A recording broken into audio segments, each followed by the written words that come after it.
ಇದ್ದೀನಿ. ಏಕೆ ಅಂತಂದರೆ ನನ್ನ ಹತ್ರ ಟೈಮ್ ಇಲ್ಲ ಮನೆ ಕ್ಲಾಸ್ ಬರೋಕ್ಕೆ. ಸೊ ಕ್ಲಾಸಲ್ಲಿ ಸಿಗೋಣ ಬನ್ನಿ. ಸೊ ಮಧ್ಯಾಹ್ನ ತನಕ ಕ್ಲಾಸ್ ಮುಗಿಸ್ಕೊಂಡು ನಾನು ಫ್ರೆಂಡ್ ಕ್ಲಾಸ್ ಮುಂದೆ ಹೋಗ್ಬಿಟ್ಟು ಝೂಮ್ ಆಗಿಬಿಟ್ಟು ಅವನನ್ನು ಒಂದು ಸ್ವಲ್ಪ ಇಟ್ಕೋತೀನಿ. ಸೊ ಅದಾದಮೇಲೆ ಆಚೆ ಬಂದುಬಿಟ್ಟು ಇದು ಊಟ ತಿನ್ಕೊಂಡು ಆಮೇಲಿಂದ ಊಟ ತಿನ್ಕೊಂಡು 2 ಕ್ಲಾಸ್ ಇತ್ತು, ಹೋಗ್ಬಿಟ್ಟು ಆ 2 ಕ್ಲಾಸ್ ಅಟೆಂಡ್ ಮಾಡಿಕೊಂಡು ಮಧ್ಯಾಹ್ನದಾಗೆ ನಾನು ನಿಂತಿನ ಮನೆ ಕಡೆ ಹೊರಡ್ತೀವಿ. ಮನೆ ಕಡೆ ಹೊರಡ್ಬೇಕಾರೆ ಅಂದರೆ ಅವನು ಆ್ಯಕ್ಚುಲಿ ಅಲ್ಲೇ ಇರೋದು ನಮ್ಮ ಕಾಲೇಜ್ ಹತ್ರನೇ 2-3 ಕಿಲೋಮೀಟರ್ಸು. ಅವನು ಬಂದ್ಬಿಟ್ಟು ನನ್ನ 8th ಮೇಲಲ್ಲಿರೋದು ನನ್ನ ಪಾಸ್ ತೊಗೊಂಡಿರಲಿಲ್ಲ, ಅಂದರೆ ಪಾಸ್ ತೊಗೊಂಡೋಗಿರಲಿಲ್ಲ. ಸೊ ಅದರಿಂದ ಅವನಲ್ಲಿ ಗಂಟೆ ಬಿಡ್ತಾನೆ. ಮನೆಗೆ ಬಂದು ನೋಡಿದ್ರೆ ನಮ್ಮಪ್ಪ ಸಾಂಬಾರು ಮತ್ತು ಅನ್ನ ಮಾಡಿರ್ತಾರೆ. ಸೊ ಅದನ್ನು ನಾನು ಮಾಡಿರ್ತೀನಿ.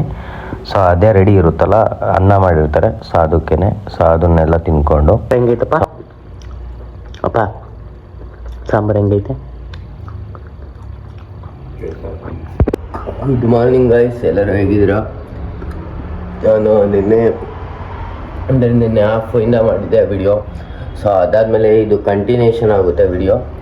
ಸೊ ಈ ವಿಡಿಯೋ ಕಾಲೇಜ್ ಹತ್ರ ಸಿಗೋಣ. ಸೊ ಅದಾದಮೇಲೆ ನಿತಿನನ್ನು ಕರೆಸ್ಕೊಂಡು ಅವನು ನನ್ನ ಇಬ್ಬರ ಜೊತೆಲಿ ಮನೆಯಿಂದನೇ ಡೈರೆಕ್ಟ್ ಕಾಲೇಜ್ ಹತ್ರ ಹೋಗ್ತೀವಿ. ಸೊ ಹೋಗ್ಬೇಕಾದ್ರೆ ಇನ್ನೇನು ಸೆಂಟರ್ ರೋಡಲ್ಲಿದ್ದೀವಿ, ಅಂದರೆ ಕಾಲೇಜ್ ಹತ್ರ ಇದ್ದೀವಿ. ಸೊ ಅವಾಗ ಅವನೇನು ಹೇಳ್ತಾನೆ ಅಂತಾರೆ, ಮಚ್ಚಾಗ ಇವತ್ತು ಕಲರ್ ಡ್ರೆಸ್ ಹೋಗ್ತಾನೆ. ನಾನು ನೋಡಿದ್ರೆ ಯೂನಿಫಾರ್ಮ್ ಹಾಕೊಂಡ್ಬಂದಿರ್ತೀನಿ. ಸೊ ಅದಾದಮೇಲೆ ನನ್ನ ರಿಯಾಕ್ಷನ್ ಹೆಂಗಿರುತ್ತೆ ಅಂತ ಅಂದರೆ, ಎಂಥ ಒಳ್ಳೆ ಮಕ್ಕಳಿಗೆ ಜನ್ಮ ಕೊಟ್ಟೆ, ಒಂದೊಂದು ಮುತ್ತು ಕಡೆ ತಪಸ್ಸು ಮಾಡಿ ಪಡಿಬೇಕಿಂತ ಮಕ್ಕಳನ್ನ. ನಿನಗೆ ಅದೃಷ್ಟ ಇಲ್ಲ, ಕಣ್ಣು ಮುಚ್ಕೊಂಡ್ಬಿಟ್ಟೆ.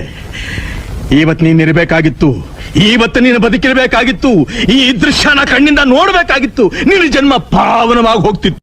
ಅದಾದಮೇಲೆ ನಾನು ವೀಡಿಯೋ ಮಾಡೋಕ್ಕಾಗಲ್ಲ, ಏಕೆ ಅಂತಾರೆ ಅಷ್ಟೊತ್ತಿಗೆ ನನ್ನ ಮೊಬೈಲ್ ಸ್ವಿಚ್ ಆಫ್ ಆಗೋಗುತ್ತೆ ಅಷ್ಟೇ. ಸೊ ಗಾಯ್ಸ್, ಈ ವಿಡಿಯೋ ಇಷ್ಟ ಆಗಿದ್ರೆ ಲೈಕ್ ಮಾಡಿ ಮತ್ತು ಶೇರ್ ಮಾಡಿ ಮತ್ತು ಕಮೆಂಟ್ ಮಾಡಿ.